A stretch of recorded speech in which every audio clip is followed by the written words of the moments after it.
எல்லாருக்கும் வணக்கம். இது ஒரு அருமையான முருகன் பாடல் பாடுறேன். பிடிச்சிருந்தா லைக் பண்ணுங்க, கமெண்ட் பண்ணுங்க, ஷேர் பண்ணுங்க, ஃபாலோ பண்ணுங்க. அன்னை தமிழுக்கு காலமெல்லாம் 3 படை, கற்புடைய மங்கையரின் காவலுக்கு 4 படை, இதுவரைக்கும் எங்கள் முருகனுக்கு இருப்பது 6 படை, 6 படை, 6 படை.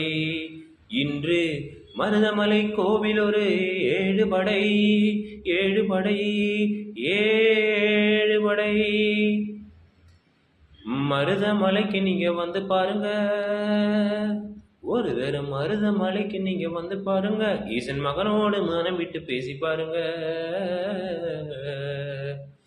மருதமலைக்கு நீங்க வந்து பாருங்க, ஈசன் மகனோடு மனம் விட்டு பேசி பாருங்க, தீராத வினைகள் எல்லாம் தீர்ந்து போகுங்க. சத்தியமா சொல்லுறேன், தீராத வினைகள் எல்லாம் தீர்ந்து போகுங்க. அது தீராவிட்டால் வந்து என்னை கேளுங்க, அது தீராவிட்டால் வந்து என்னை கேளுங்க. மருதமலைக்கு நீங்க வந்து பாருங்க.